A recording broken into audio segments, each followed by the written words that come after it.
Oi, muito boa noite para você que acompanha o programa Falaban, essa criação do Sindicato dos Bancários de Sorocaba e Região, com a produção da Ana Fonseca, a direção do Cabé Lopes, a apresentação do Júlio, está aí, né, o nome do garoto aqui.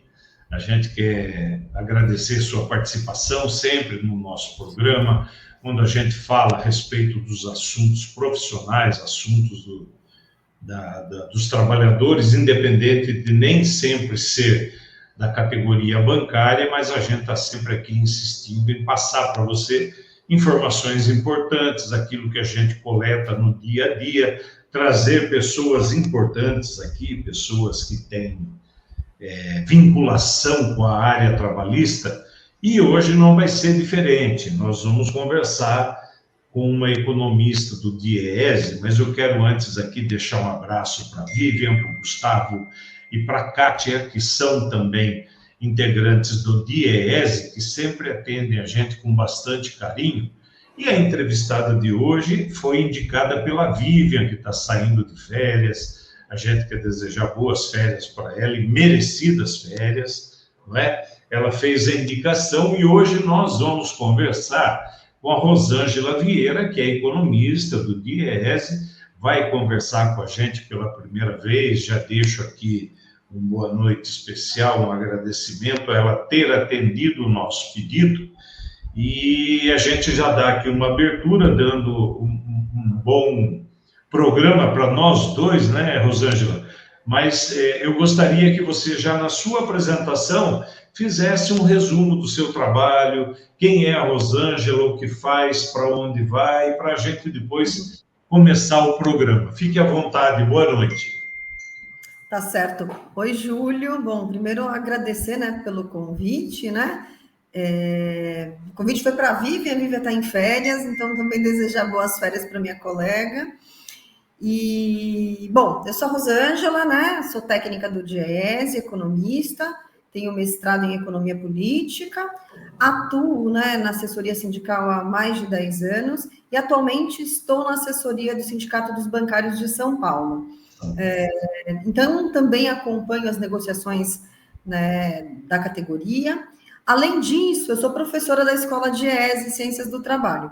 Eu sei que vocês aí de Sorocaba estão um pouquinho mais distante aqui da capital, né, para fazer o curso de graduação, que inclusive está com as inscrições prorrogadas, mas fica aí também o convite, né, para vocês apreciarem lá a página da Escola DIEESE. Tem o curso de pós-graduação que é de forma virtual, que com certeza pode contribuir bastante para os trabalhadores e trabalhadoras de Sorocaba e região. Bom, boa noite a todas e todos e que possa ser um bom programa para a gente. Legal, eu também desejo isso, e o pessoal fica naturalmente preocupado, porque o nosso assunto hoje são os impactos da tecnologia e inteligência artificial no emprego e no conteúdo do trabalho bancário, né? E aí, Rosângela, a gente já faz uma pequena introdução aqui, dizendo que, por exemplo, hoje eu dei uma circulada nas agências bancárias do centro de Sorocaba, e a grande preocupação de todos é com o fechamento de agência, né? Essa conversa de não, vai fechar, mas não vai trazer nenhum prejuízo, tal. Conversa fiada, porque alguém vai perder o emprego, seja o gestor maior e o quase extinto administrativo, né? Esses dois com certeza vão perder o emprego, porque o banco não mantém dois em cada agência. É só um geral e um administrativo, né? Depois começam aquelas transferências, mandam um daqui para lá, um de lá para cá, esse vai encaixar aqui nessa agência, o que está aqui vai mandar lá para não sei onde, e a gente vê aí um quê de maldade também, porque de repente tira o funcionário que está próximo da sua residência e manda para uma localidade bem mais distante, que é para causar um impacto já de imediato, a pessoa desgostar, né? Então, essa coisa de, não vai impactar nada, fechar a agência, dá impacto sim, e os colegas lá dentro da agência estão preocupados, né? E então, a gente começa já fazendo a primeira pergunta para você, que é como a automação, né, a inteligência artificial, ela está transformando as funções tradicionais do bancário e como isso está sendo visto pelo cliente. Como é que o cliente está se virando, se você tem esse informe para a gente?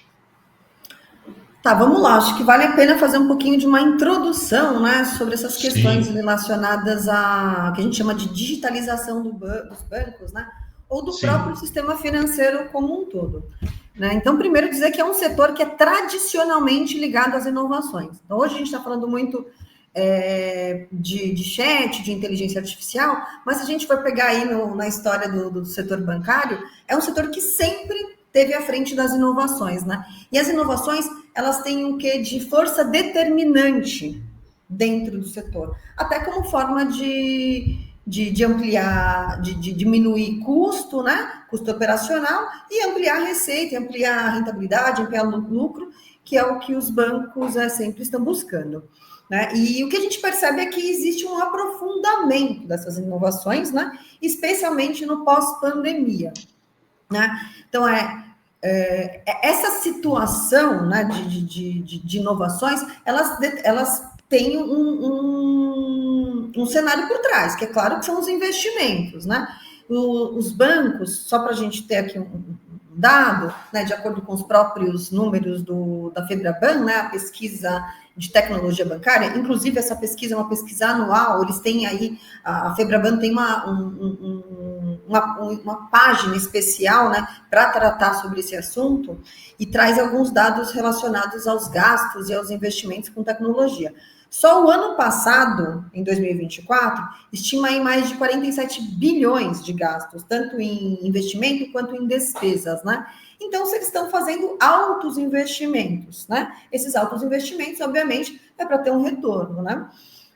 O setor privado, dentro de todos os setores, né, o setor bancário é o setor que mais investe, o setor privado que mais investe, só vai perder para o Estado. Então, essa consequência de investimento, né, tem trazido aí um tanto de mudanças nas estruturas do atendimento. Só um outro dado que é interessante é um dado de 2023. Então, para a gente ver que isso daqui pode ter se aprofundado em 2024, que ainda a gente não tem os dados, né? isso aí. Mas em 2023, de cada 7 em cada 10 transações eram realizadas de forma virtual, né? Ou de forma geral, ainda usado pelo smartphone, né? Então, ou o smartphone ou pelo próprio computador. Então, o número de transações, ela começou a ser, ela é cada vez mais digitalizada. E isso daí é um reflexo que ajuda, enfim, né, que pode ser benéfico, de certa forma, para os clientes. Afinal, eles, né, como eles têm aqui, ó, na palma da mão, eles têm a sua agência bancária, né? Mas que, claro, que traz algumas mudanças no dia a dia do atendimento nas agências físicas, né? Então, se 7 são realizadas de forma virtual, digital, 3 são realizadas dentro das agências. Então, muda um pouco o enfoque, né? Como os trabalhadores das agências acabam lidando com as exigências, com as necessidades dos clientes.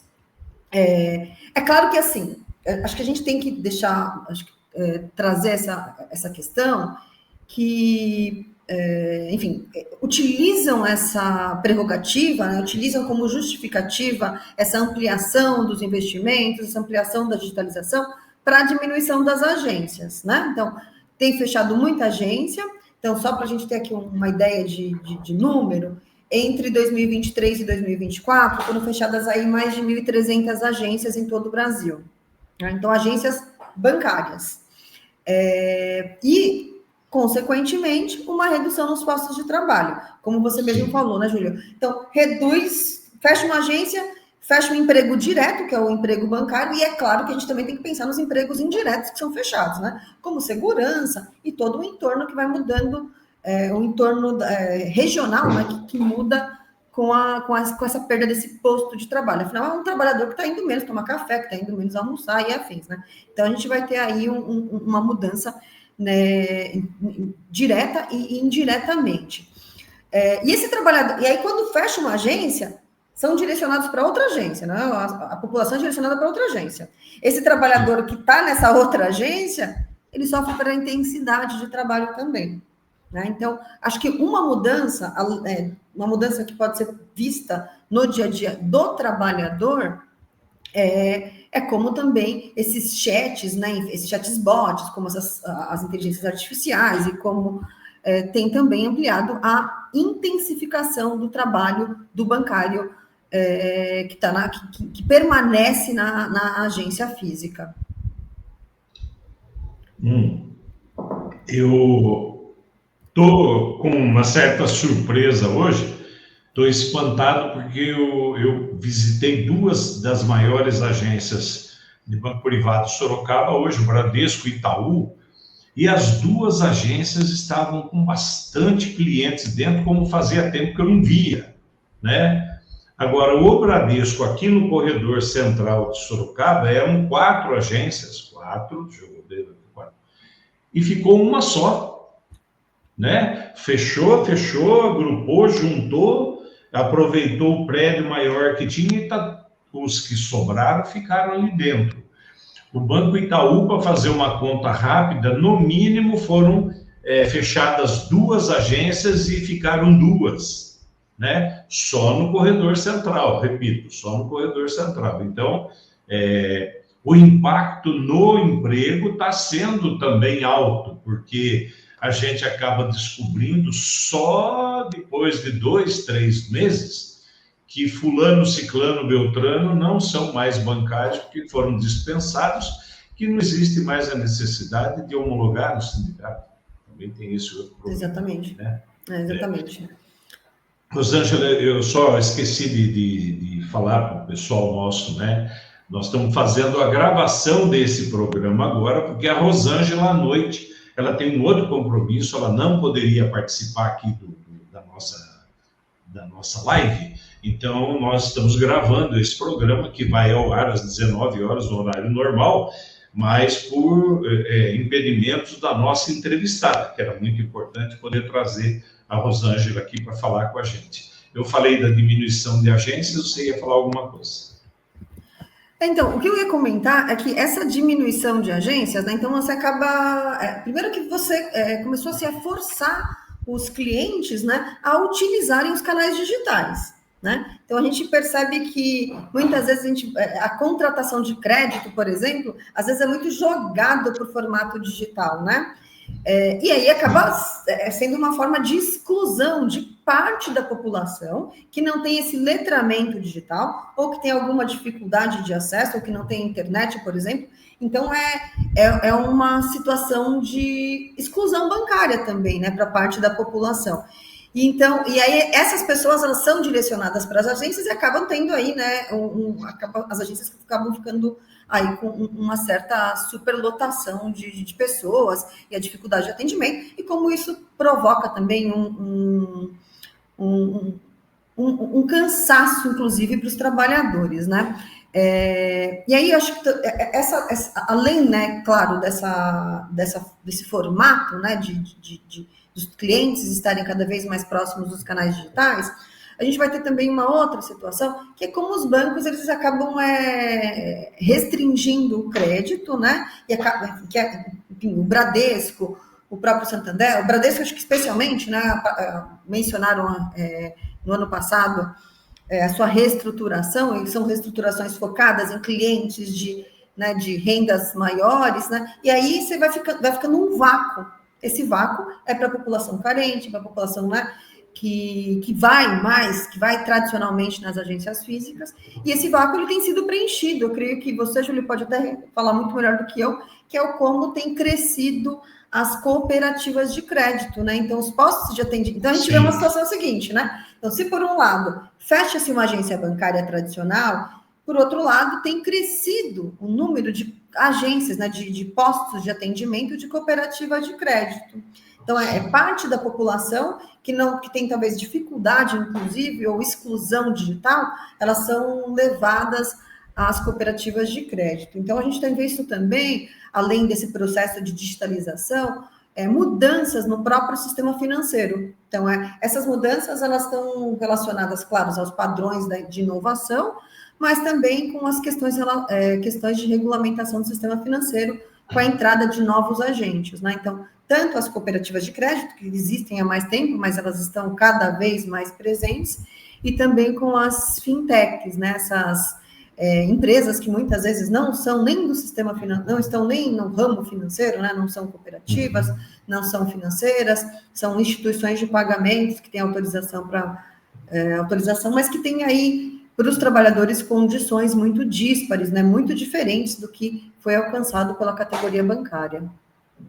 Tá, Rosângela, costumeiramente eu faço essa observação, porque quando os bancos lançaram o tal do correspondente bancário, disse que era para bancarizar o país, e falavam muito da Amazônia, do Pará e tal, mas o grande volume de correspondente bancário estava aqui na região sudeste, onde realmente não precisava. Exatamente. Né? E aí o público menos abastado, de menor poder aquisitivo, ele está no correspondente bancário. O que eu falei de agência Bradesco e Itaú, de estar bem movimentada hoje, cheio de gente, eu não posso esquecer que eu passei na frente de uma lotérica e a fila dos velhinhos estava dobrando a esquina. Né? Exatamente. Então, se tinha um pouco de movimento dentro do banco, daquele que tem um pouquinho mais de dinheiro, o mais humilde estava na fila da lotérica também, esperando para receber, para pagar ou para fazer a sua fezinha. De qualquer forma, tinha movimento lá também. Né? Exatamente. A instituição, as cooperativas, lançaram o talão de cheque, né? Eu fiz visita para uma das cooperativas aqui, porque tem um ex-colega de banco trabalhando lá, e fazia muito tempo que eu não via barulho de uma máquina de contar dinheiro funcionando, porque no banco hoje não tem nem caixa mais. E aí lá na financeira, eu estava ouvindo o barulho da máquina de contar dinheiro. Quer dizer, o cliente do banco parece que ele está migrando para as Sicredes e Sicobes da vida, né? Que estão dando um atendimento um pouco mais humano, nós, né, seres humanos, e o povo está fugindo aí meio das instituições financeiras tradicionais, que parece não querem mais atender o povo, né? Então, essa é uma realidade que a gente não pode esquecer e tirar o foco, porque o banqueiro já vem mexendo com essa coisa do atendimento não presencial já faz um bom tempo. A gente Exatamente. Né? Agora, deixa eu passar para outra pergunta aqui. Você acabou de falar de chatbots, né, dos assistentes virtuais e tal, e aí, na sua opinião, esses mecanismos, eles podem substituir essas funções humanas, né? E qual a implicação, se implicação negativa para o trabalhador? Bom, a gente tem alguns estudos, né, Júlio, que falam, que já mostram, né, que já demonstram que parte da estrutura ocupacional dentro dos bancos, ela está mudando, né? Então, cerca de 11% hoje dos trabalhadores dos bancos estão ligados às áreas de tecnologia. Então, você tem essa movimentação aí de quais são as ocupações, né, que estão aí mais em vista, né? Então, os próprios bancos mencionam a contratação cada vez mais pujante, né, de trabalhadores da área de tecnologia. Então, se por um lado, esses chatbots, a inteligência artificial ou qualquer tipo de alternativa relacionada à inteligência, à tecnologia da informação, necessita, obviamente, de mão de obra qualificada e mão de obra ligada à tecnologia de informação, e a gente já percebe essas mudanças, né? Então, essa estrutura ocupacional tem sido ampliada, né? A inteligência artificial ela tem sido utilizada muito no back-office e também no atendimento. Então, e no atendimento tem esse potencial, né, de substituição de trabalhadores. Tem um levantamento recente, que é um levantamento do CIT, que informa que cerca de 54% dos empregos do setor bancário, eles podem ser alterados, eles podem ser reduzidos, né? Então, tem um potencial de automação para cerca de 54% dos empregos bancários. Outro estudo é o estudo do Fórum Econômico Mundial, né? Os últimos estudos do Fórum Econômico Mundial, eles têm mostrado qual é a dinâmica do emprego, né, no médio prazo, não é nem no longo prazo. E aí eles mostram quais são as ocupações que estão em declínio e quais as ocupações que elas tendem a crescer. Em declínio, a gente vai ver muitas ocupações relacionadas a atendimento. E dentre elas está lá escrita, caixa de banco. Então, essa é uma ocupação que os analistas mundiais, né, que tratam sobre o futuro do emprego, falam que pode desaparecer. E, por outro lado, você vai ter aí engenheiros de fintech, né, desenvolvimentos de produtos relacionados a cliente, mas muito focado a TI. Então, é isso que a gente já tem observado, né? Inclusive, não é tão distante da nossa realidade assim. A gente, no Diese, a gente produz, no fechamento dos dados de dezembro, né, nos dados do CAGED, do Ministério do Trabalho, a pesquisa do emprego bancário, né, com os resultados do ano. Então, a gente já fechou aqui os resultados de 2024, e o que a gente tem é o seguinte, ó, a ocupação que mais criou postos de trabalho foi analista de desenvolvimento de sistemas. Então, teve mais de 1.600 postos de trabalho criados para essa ocupação. Do lado oposto, a ocupação que mais teve eliminação de postos de trabalho foi gerente de conta, pessoa física e jurídica, que teve aí, em 2024, quase 4.000 postos de trabalho fechados. Então, a gente já percebe que não é o futuro do trabalho, que isso já está acontecendo na realidade. E a gente vai... O que é muito comum é entender que existe também um elemento geográfico, né? Porque, de forma geral, as agências elas estão espalhadas no Brasil inteiro, né? Em grande parte dos municípios. Sim. Ao contrário do que acontece com os espaços onde há a contratação de trabalhadores das áreas de TI, que geralmente estão localizados nas sedes, e as sedes estão muito mais... Exatamente.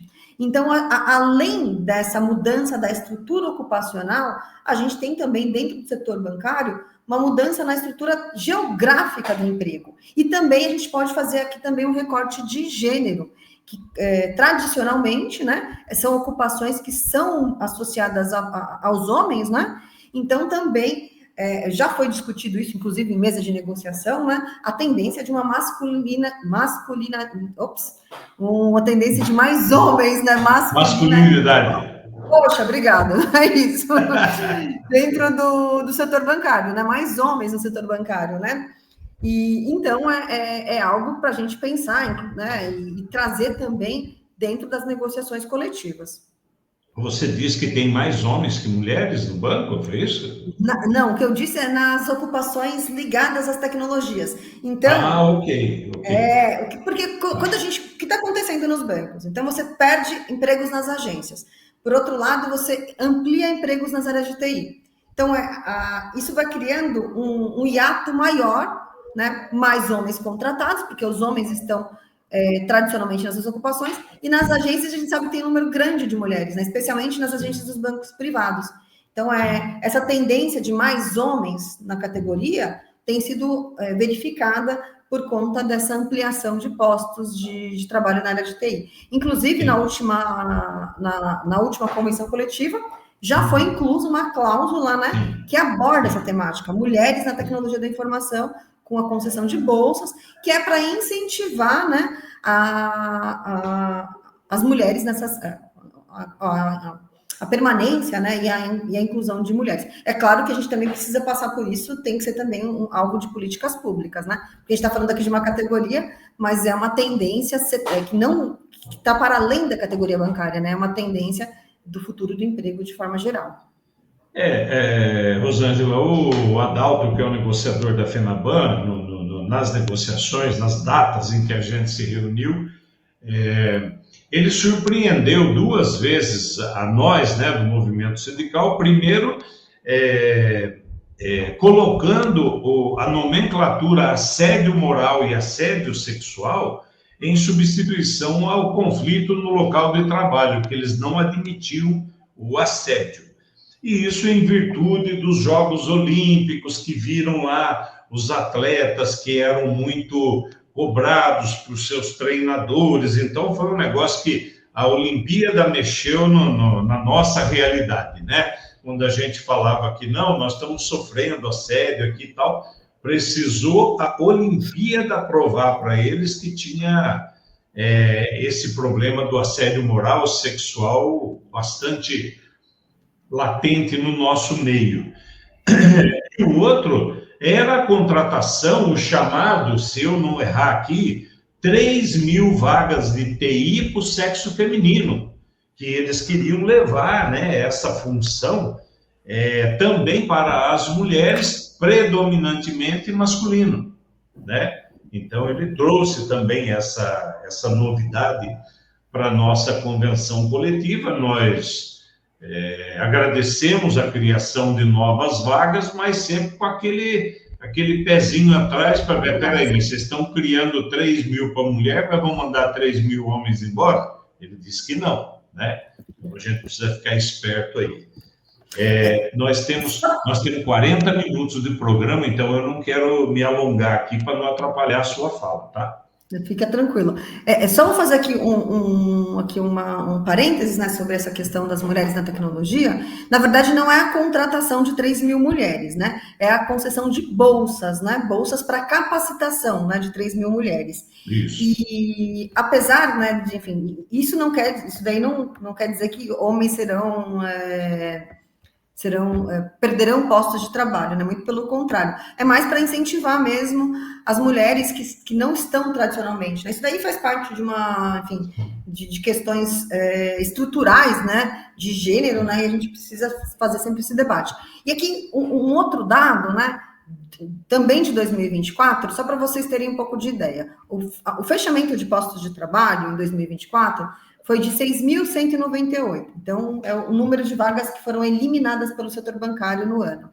Desse total de vagas, 1.687 foram homens e 4.511 foram mulheres. Ou seja, né, o saldo negativo para as mulheres aí foi quase o triplo, né? Então, é para a gente ter um pouco de ideia como as mulheres têm perdido espaço no setor bancário. 4.000 e quantas mulheres? 4.511 mulheres foram postos de trabalho fechados para mulheres, né, de mulheres no ano de 2024. E mesmo assim, quando nós passamos pelas maiores agências, porque as pequenininhas estão fechando, aqui no interior a gente vê uma predominância feminina. Sim. Aqui a gente vê bastante isso. Não sei se na matriz do banco A, B, C, D, se a realidade é a mesma, mas a gente percebe no interior o volume de mulheres é bem maior que o dos homens. Tanto que a gente não consegue nem fazer campeonato de futebol mais, porque não tem homem dentro do banco para jogar bola. Poxa, aí é uma questão também, né? A mulherada também tem que jogar bola, né? Então, jogar bola, inclusive a gente vê que as mulheres têm tido mais sucesso, né, nos campeonatos. As mulheres brasileiras têm conseguido mais sucesso nos campeonatos mundiais do que os próprios homens, né? Mas a gente pode até fazer uma discussão de gênero aí, daqui a pouco tem o 8 de março, né? Acho que vale a pena também fazer esse tipo de discussão. Nós já estamos preparando o brinde do 8 de março, que todo dia da mulher, o Dia Internacional, a gente vai e faz um brinde para as sindicalizadas, que são aquelas que apostam no nosso trabalho, então a gente dá esse retorno aí. Rosângela, como o futuro do trabalho bancário vai ser moldado pela crescente automação, né? Quais as funções que dependerão do contato humano nos próximos 10 anos? Olha, essa pergunta é difícil, viu? A gente não é muito difícil responder isso, né? Mas acho que a gente tem que ter como não existe nenhum tipo de estudo, né? Ou de certeza sobre isso, né? Claro que, como de novo, a gente está falando que, por mais que exista a automação ela não é criada por si só. Ela depende de um trabalhador, né? Então, ela depende do trabalhador ali fazendo a programação, o trabalhador fazendo as análises, né? Então, por mais que as big techs possam dar muita informação, a gente precisa de uma análise. E essa análise, ela não pode ser uma análise fria. Essa análise é feita por um humano, né? Então, independente de como do que vai ser o futuro do emprego, existe a necessidade de trabalho humano, né? O que os relatórios, né, as tendências é uma diminuição nos atendimentos, no número de atendentes, né? Mas isso não quer dizer também que ele vai chegar ao fim. Eu tendo a ser uma pessoa muito otimista. Eu acho que, de forma geral, o mercado de trabalho ele vai também vai se moldando, né?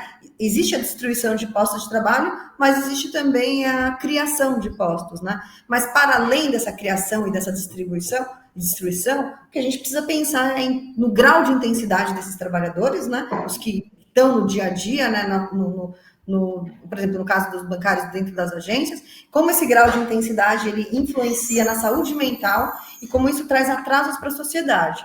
Então, precisa alternativas, é importante pensar sempre em alternativas, tanto na mesa de negociação, como alternativas, inclusive, mais macro, né, que passam aí pelo governo federal, enfim, pactos globais, né, para diminuir essa intensidade e pensar em novas estratégias para que todos possamos trabalhar e, enfim, que a renda do trabalhador possa ser preservada.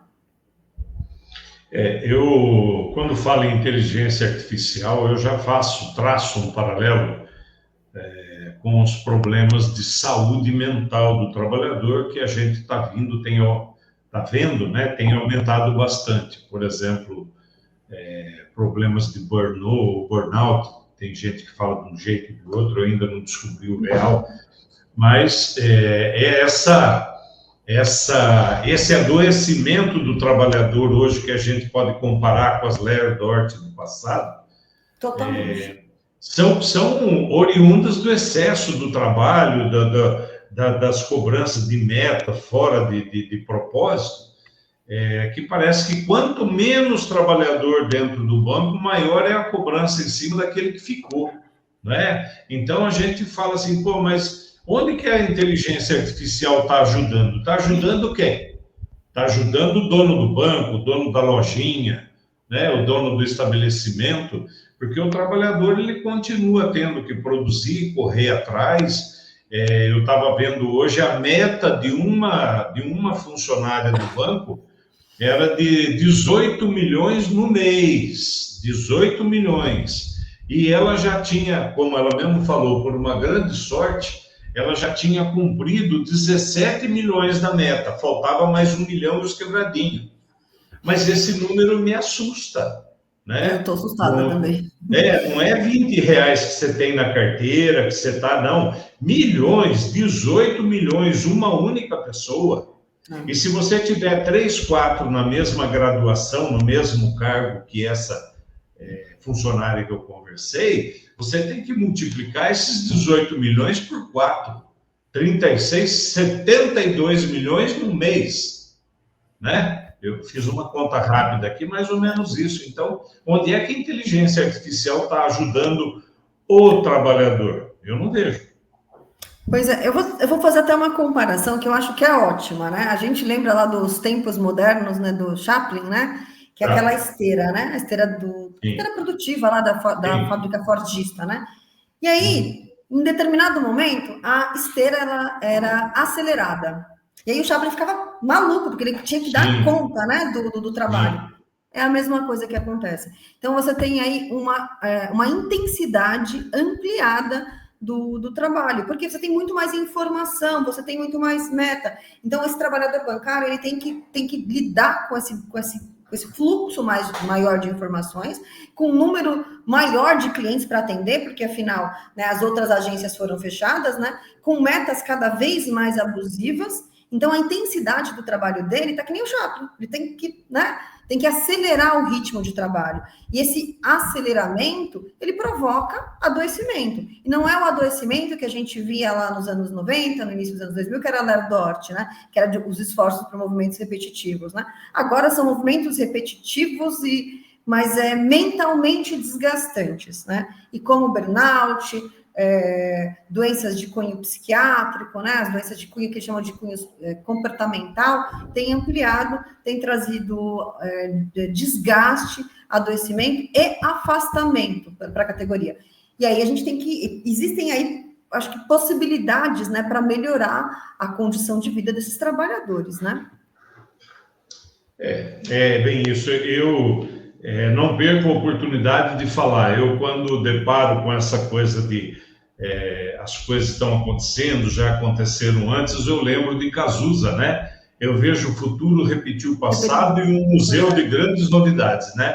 Então, tudo aquilo que aconteceu lá atrás acontece de novo aqui, de uma outra forma, mas da mesma característica, do mesmo jeito, sempre em nosso prejuízo. Ó, aí quando souberam que eu ia falar com uma pessoa que ia falar sobre os impactos na tecnologia e tal, mandaram uma pergunta assim que diz: quais são as implicações éticas e regulatórias do uso de inteligência artificial em processos decisórios dentro dos bancos, como a concessão de crédito e o monitoramento de transações? Tá, pumba, tá feita a pergunta. Outra perguntinha aí complexa, né? Difícil, então, eu vou começar pelo monitoramento, né? Então, primeiro dizer que esse monitoramento, né, ele vai estar muito associado à própria segurança, né? Os bancos, eles têm investido, daquele montante que eu falei lá que está investindo, dos gastos, né, com tecnologia da informação, existe uma fatia muito grande para cibersegurança. A gente pode ver aí um tanto de golpes. Você abrir aí no Google e colocar golpe no sistema financeiro, golpe bancário, golpe no Pix, a gente vai ver o quanto existe de clientes sendo lesados e também, claro, que as instituições financeiras, né? Então, para evitar esses mecanismos de rastreamento são fundamentais. Então, o monitoramento, ele parte da rastreabilidade do dinheiro. Porque senão ele pode ser utilizado para lavagem de dinheiro. Essa proposta, Sim. por exemplo, do Pix, né, do rastreamento, da proposta, gente, como era o nome exatamente? Tinha um nome específico. Eu não lembro. Enfim, mas foi a discussão do início do ano, Sim. né? Então, Sim. é a tentativa de regulamentar e de ampliar, né, o rastreamento, as informações sobre o Pix. Né? Então, era até 3 mil e iria para 5 mil. Isso Sim. daí incluiria outras instituições de pagamento. Hoje já existe, mas só nas instituições tradicionais. Então, iria ampliar para outras instituições. As instituições, inclusive, que têm um maior número de golpes, né, que são as instituições que não são bancos tradicionais.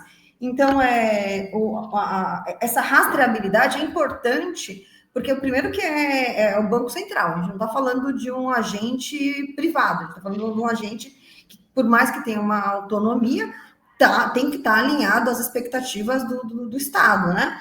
E então é fundamental ter algum tipo de mecanismo de rastreabilidade para evitar fraude, para evitar lavagem de dinheiro, inclusive para o crime organizado, né? Então, o Banco Central tem trabalhado com questões relacionadas à cibersegurança e também os bancos privados.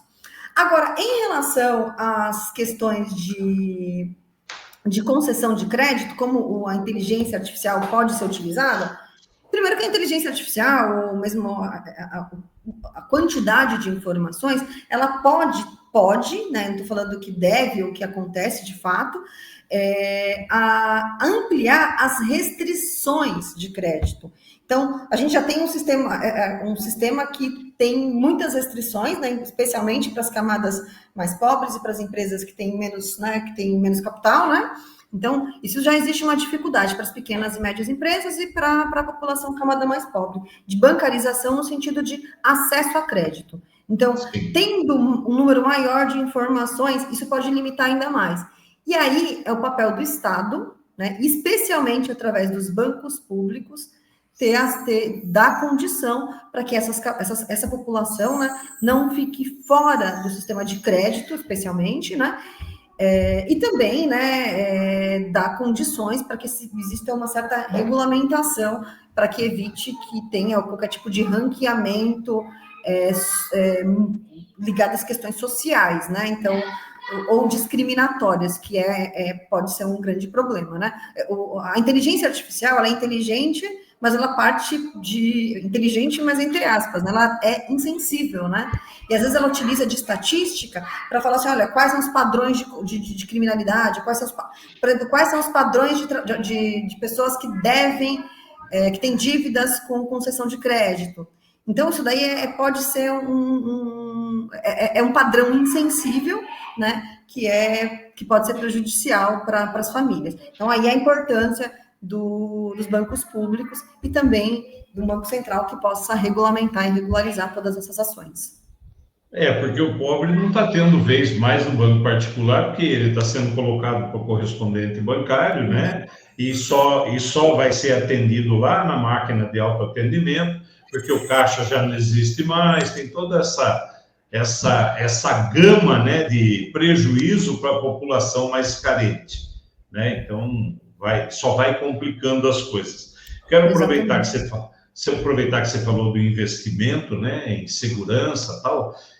Vou somar aqui a parte que eu participava diretamente dentro da FENABAN, que era com respeito à segurança bancária, que a gente queria que o banco investisse por conta de roubos, assaltos, sequestros e tudo. E o banco provava para a gente lá que ele tinha um alto valor de investimento em termos de segurança, só que o movimento sindical focava o vigilante, a porta giratória, a filmadora, e o banco focava no valor pago para o seguro, no caso do carro forte ser assaltado, no caso da agência ser assaltada. Então, o investimento em segurança que eles provavam para a gente não era com o ser humano, era com o dinheiro dele que estava ali, que ia ser fruto do roubo, né? Então, o banco é muito hábil para tratar dessa coisa da segurança, mas eles têm sempre um foco diferenciado. Rosângela, tem uma última pergunta feita para nós aqui, depois a gente pode ficar proseando aqui, mas eu tenho que... 42 minutos já, ó. O que os bancos devem fazer para apoiar a transição dos seus colaboradores para funções mais digitais e tecnológicas, considerando que os novos modelos de negócio podem exigir diferentes perfis de profissionais? Muito bem, vamos lá. Acho que, primeiro que, enfim, né, os bancos podem fazer, sempre jogar essa responsabilidade para eles é complicado, porque você tem que partir também da negociação coletiva, ou seja, né, partir também de reivindicações. Então, eu acho que a gente tem que pensar nessas reivindicações, como essas negociações elas podem acontecer. E aí eu vou falar de algo que eu acho que é meio óbvio, então vou falar assim, olha, a importância da capacitação. Né? Existe uma cláusula, inclusive, né, dentro da convenção coletiva, que trata, né, sobre qualificação de trabalhadores. Mas aí tem uma discussão que é muito maior, que é muito importante, que é a questão da redução de jornada. Né? Então, e essa é uma pauta, a gente tem visto essa pauta muito presente na sociedade, né? Especialmente por conta do fim da escala 6x1, que tem sido bastante pautada, e os bancários, né, a categoria bancária, ela tem ampliado as discussões por uma semana de 4 dias. Né? Então, uma redução... a gente, claro, né, a gente entende que é muito diferente do que o restante da sociedade está pedindo, né? Mas não existe outro setor que tenha tantas condições, né, condições tão propícias para reduzir a jornada dos trabalhadores. Né? A tecnologia, ela não é uma inimiga, ela tem que estar associada aos ganhos de produtividade, mas esses ganhos de produtividade não podem ser somente lucro e rentabilidade para acionista. Os ganhos de produtividade precisam ser também para os trabalhadores. E como esses ganhos podem vir para os trabalhadores? Através de melhoria nas suas condições laborais. Então, menores jornadas, né? Claro que remunerações também maiores, né? E isso daí, gente, teria menos desgaste, né? Maior produtividade. Então, você tem mais concentração, mais atenção, tende a ter menos acidentes de trabalho, menos doenças relacionadas exatamente. Então, esse movimento, né, de futuro do trabalho do setor bancário, ele vai ter que passar pela diminuição, pela discussão de redução de jornada e, claro, que também pela capacitação dos trabalhadores, né, sem dúvida. E a capacitação tem que ser exclusiva, o banco tem que ter essa responsabilidade, né? Não dá para jogar também só para o trabalhador, que trabalha o dia inteiro, né, que trabalha nas agências, com muita meta, né? Com um grau de intensidade muito grande, inclusive até com violência. A gente sabe que, infelizmente, nas agências, por conta, às vezes, da superlotação, né, os clientes, às vezes, ficam um pouco mais alterados, né, enfim, tem essa situação que é bastante problemática, né, para os trabalhadores, e aí, no final do dia, ele tem que ainda se capacitar, tem que fazer uma outra faculdade, né, então, é um papel também dos próprios bancos, né, darem condições aos trabalhadores para que eles possam se capacitar, para que eles consigam também atuar nessas novas ocupações e, de preferência, aí, com uma jornada reduzida, que teria benefícios para eles, para os bancos e para toda a sociedade. Jornada reduzida me espanta. Eu ouvi comentário de alguns bancários aqui, alguns mesmo, não é um, dois, não, de que eles eram contra a redução da jornada de 6x1 do comércio.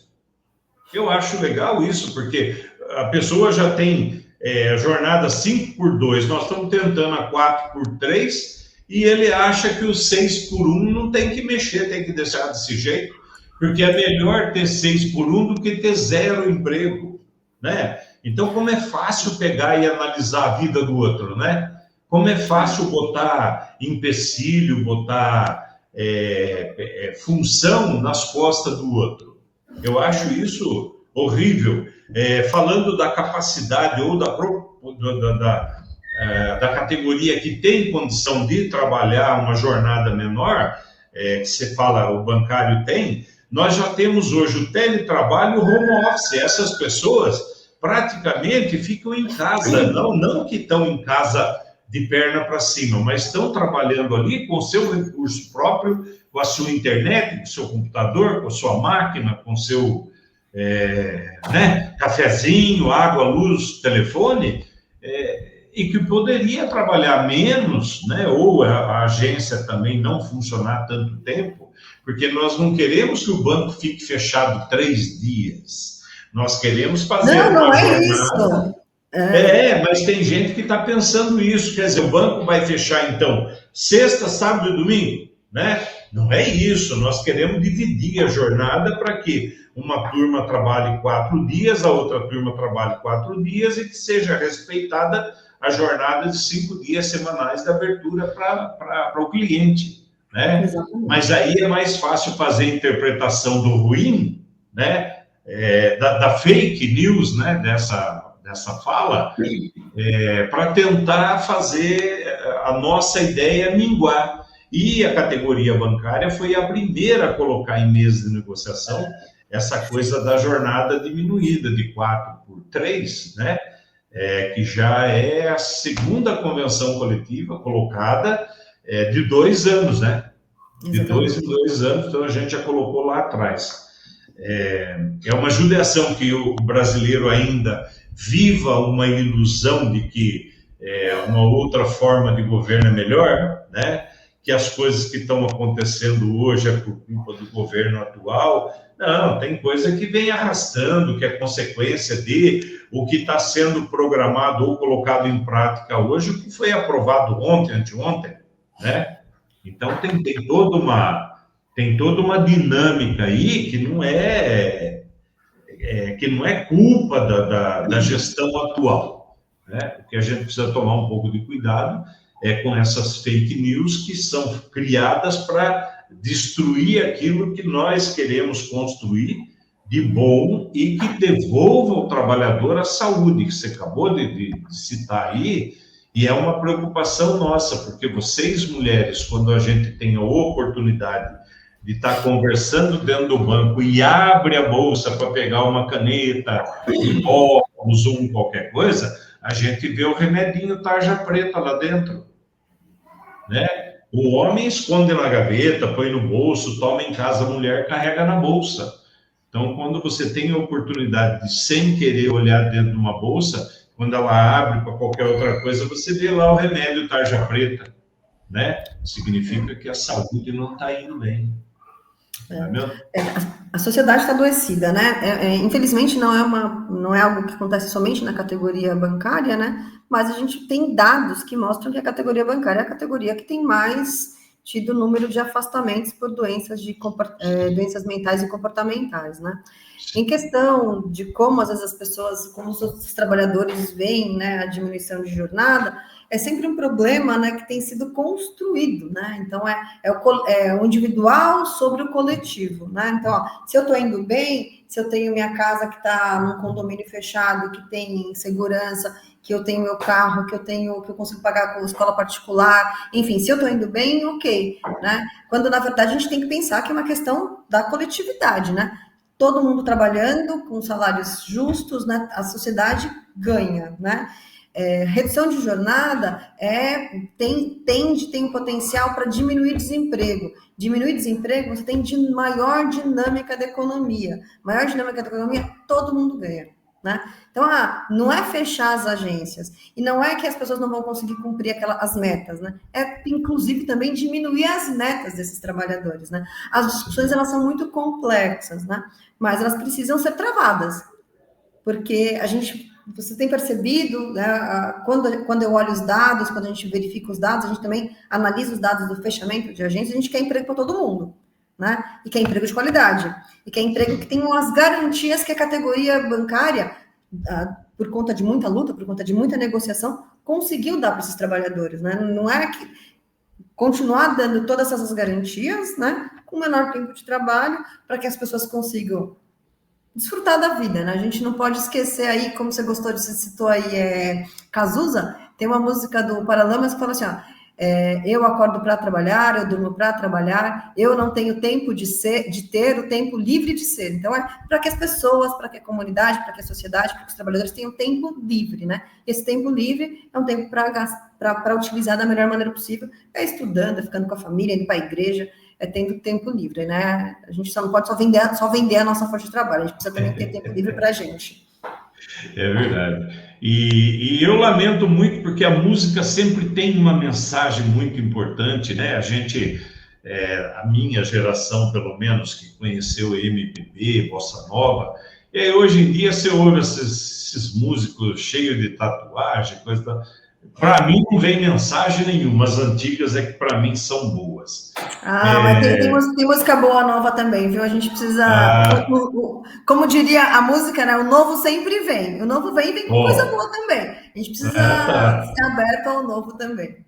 Mas você não está falando desses MC, essas coisas aí? Tem bastante coisa. Tá bom, tem bastante crítica social, isso é legal. Sim. Rosângela, a gente terminou aqui a nossa prosa, o que eu queria te perguntar já está feito tudo. Eu quero te dar agora o espaço, a liberdade para você poder falar um pouquinho sobre algo que de repente a gente não conversou e fazer as suas considerações finais, por favor. Bom, então primeiro, né, agradecer novamente pelo convite. É sempre importante estar debatendo, né, sobre a conjuntura da categoria bancária, né, especialmente com trabalhadores dos bancos, com pessoas que estão no dia a dia. Como eu disse, a gente vê os números, né? E é claro que a gente sempre, né, dentro do Diese, não olha o número de uma maneira isolada, não olha o número de uma maneira fria. É pensar que atrás daquele fechamento de postos de trabalho são vidas, né? E quando vocês mencionam, quando vocês trazem essas informações das conversas, de olhar nos olhos dos bancários, de entender o dia a dia da categoria, para a gente é muito importante, porque traz mais sensibilidade a esses dados. Bom, colocar aqui o Diese sempre à disposição, né? A gente acabou de realizar essa pesquisa do emprego bancário, vou distribuir para vocês, enviar para vocês, e acho que, enfim, para finalizar, é colocar de novo essa prerrogativa, essa importância, né, dos trabalhadores, né, terem aí visões mais coletivas e pensar no bem comum, né? A sociedade mais justa e mais igualitária, ela não é possível através da individualidade. Ela só vai ser boa para todo mundo se for boa para todo mundo, né? Não pode ser boa para um ou para outro, tem que ser boa para todo mundo. É isso, obrigada.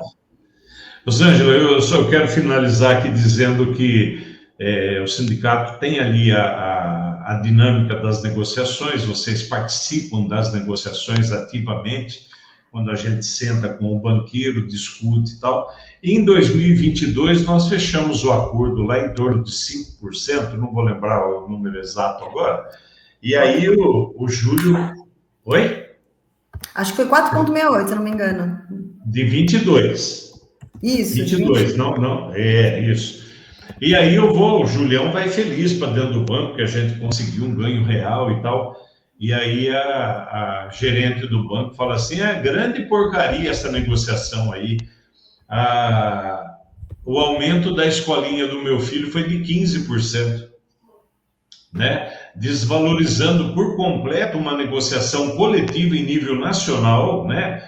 Como falava a propaganda lá do Iapoque ao Chuí, né? Sim. Ela vem falar a escolinha do filho. Eu falei, minha querida, nós não discutimos a mensalidade da sua escola. Agora, lembra que por trás da sua escola, do filho, do seu filho, tem um patrão. Ele é que achou por bem colocar 15%. Não desvaloriza a nossa conquista, porque a nossa conquista é anual e vem com ganho real. Agora, se a escolinha está cobrando 2 vezes mais do que você recebeu, não é culpa do sindicato. Você não pode jogar essa culpa para nós. É lamentável, mas o bancário ele está com uma mentalidade diferente daquela de antigamente, onde qualquer conquista era super bem-vinda, né? Uma delas foi a PLR, que tem bancário que ainda diz que a PLR é o banco que dá, não é o sindicato que conquistou. Né? Bom, só para fazer esse apanhado aí das questões da negociação coletiva, bom, primeiro que, né, é importante a gente sempre fazer a valorização das escolas públicas, né? Então, nem vou fazer esses grandes comentários acerca dessa questão individual, mas fazer a valorização do que é público, né? O público acima do privado. A gente precisa sempre estar fazendo esse tipo de discussão, né? E trazer também essas discussões dentro dos sindicatos, dentro dos conselhos, né? É muito comum um dirigente sindical participar de algum tipo de conselho municipal para a melhoria das condições de vida de toda a população, não somente da categoria. E é importante lembrar para essa bancária que a categoria foi uma das pioneiras na ampliação da licença maternidade. Então, por exemplo, ficar mais tempo com o filho é muito mais importante do que ter uma escolinha lá para deixar ele, né? Então, a importância da ampliação da licença maternidade, que foi a categoria bancária foi uma das primeiras a conquistar, a questão também relacionada ao auxílio creche, né? Então, nem todas as categorias têm, e não acreditem que esse direito, ele foi um direito dado pelos bancos, foi um direito conquistado, e foi conquistado através das discussões, né? De muita negociação coletiva, de muita luta, inclusive de greve, de outras mulheres sendo demitidas para que essas mulheres hoje possam usufruir desse direito. E é importante a gente lembrar que a convenção coletiva ela tem aí ganhos, né, que são para além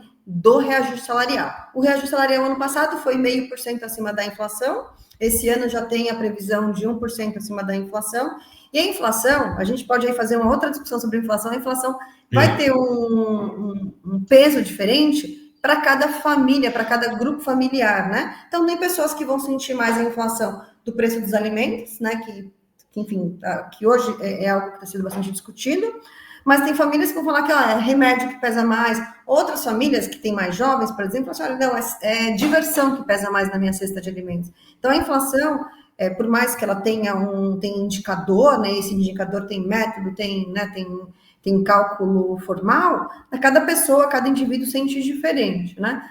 Mas, de novo, importante, né, lembrar sempre que a convenção coletiva ela não trata somente de cláusulas econômicas. E a PLR, os bancos vivem querendo tirar, viu? É bom, ou pelo menos mudar os parâmetros, é bom que saibam.